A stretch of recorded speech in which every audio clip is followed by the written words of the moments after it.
This is Chief Warrant Officer 4 Victor Pinion, U.S. Navy, retired, telling some stories of my naval career. This one has to do with me applying for the Chief Warrant Officer program. I was a chief aboard the USS Ranger, CV-61, serving as the B2 Lead Chief, Maintenance Chief, and really the only AB Chief in B2 Division. Well, we were severely undermanned, and I'm working my tail off trying to keep things going. I feel very fortunate that we were able to keep all 4 catapults and all the arresting gear engines up. And we used them like every day when we were at sea. And we didn't kill anybody. We didn't lose an airplane off one of the catapults. I am simply amazed at that, considering the number of problems that we had. Well, the division officer came, another problem was the maintenance officer for the catapult arresting gear had reported aboard. The new maintenance officer, the old one had been retired on active duty. He did nothing. But the new one reported aboard. He did not. He was not capable. He was incompetent. He was a good person. And he was a genuine war hero of the river patrol boats in Vietnam. And I think that's what got him selected and commissioned as a warrant officer. But he had never even been stationed aboard a ship that even had catapults. He gets orders to come aboard as the catapult and rescue maintenance officer on the Ranger. He was totally lost, so he didn't come around much. I could put a broom in his chair and it would do the job just as well as he did, because he didn't do it at all. What portions of his job got done, in addition to all the other work that I had, I did. Well, the division officer came to me and said, "Chief, I want you to apply for the warrant officer or limited duty officer program." My reply was, "I'm happy to be in the chief." He said, "Well, you're performing quite well as an officer, and I think you'd make a good one." And I said, "Well, thank you, sir, but no." A couple of days later, he shows up, had a special request sheet, and it's filled out supposedly by me, which I hadn't seen it yet, and it's approved through the command all the way up through and including the commanding officer of the ship. He says, "Here, Chief, sign this."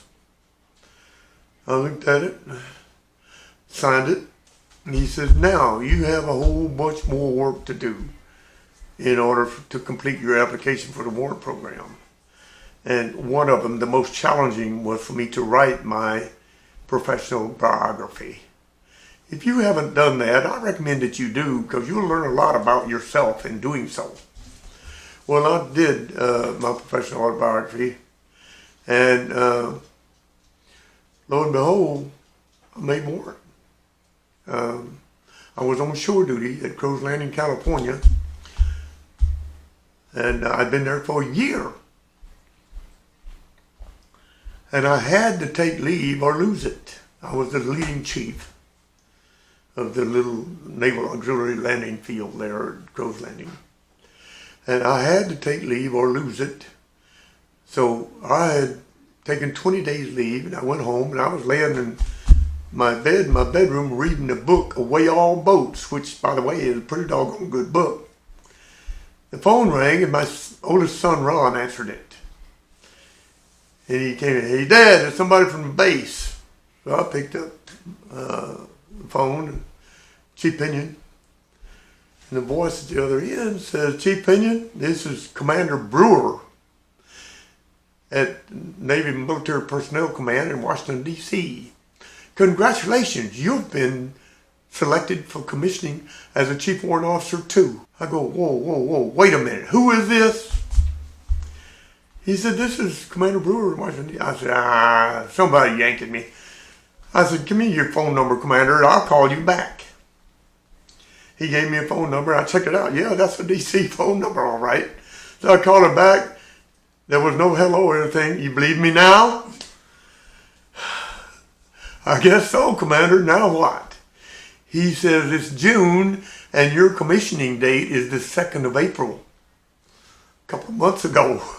Retroactive. He says, now from you, I need your duty preference because shipmate, you're going to sea duty. Well, I don't know, I guess about any ship, captain gear, He said, okay, I'm going to send you to the Enterprise. I said, well, that's all right. I'm not even commissioned yet. I got to get a uniform and go up and be commissioned by my commanding officer at the Moffett Field. Okay, you do that, and I want your duty preference in writing ASAP. So I hung up, I called my officer in charge who seldom came to work. He was a retired lieutenant commander. My girlfriend says they call him Rhodes, retired on active duty. Well, he was. He didn't show up to work much. Anyway, I called him, and he said, well, congratulations, Chief. He says, I called the skipper, and you need to get a uniform and get up there tomorrow morning, like 0800. So I drove to Alameda Navy Exchange, and I bought the necessary Chief Warrant Officer 2 uniform items, like shirt with the tabs on it, and shoulder boards, and collar devices, and hat. And at 0800 next morning, I showed up at the skipper's office at Moffett Field. But I was dressed like a Banana Republic general. My officer in charge at Crow's Landing had inspected me and made sure that I was dressed that way. I had my shoulder boards on. They looked sharp. I was happy.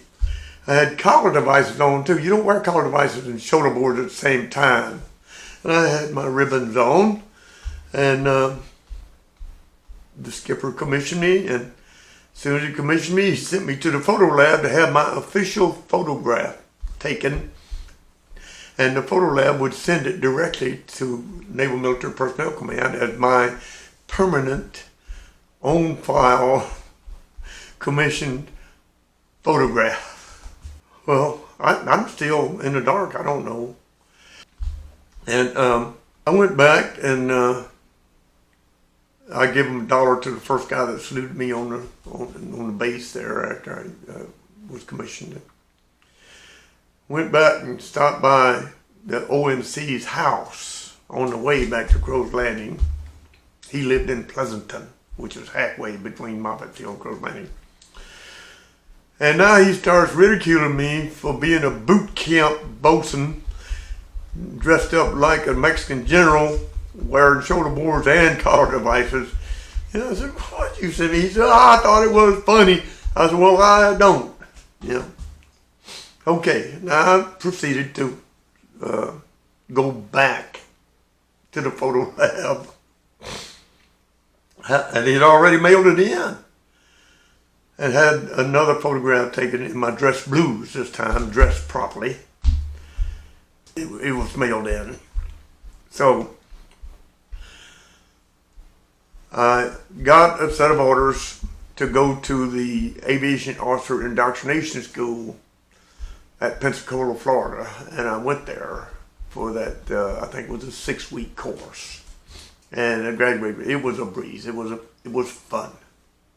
It was a much easier version of the Chief Petty Officers Academy. Y'all carry on.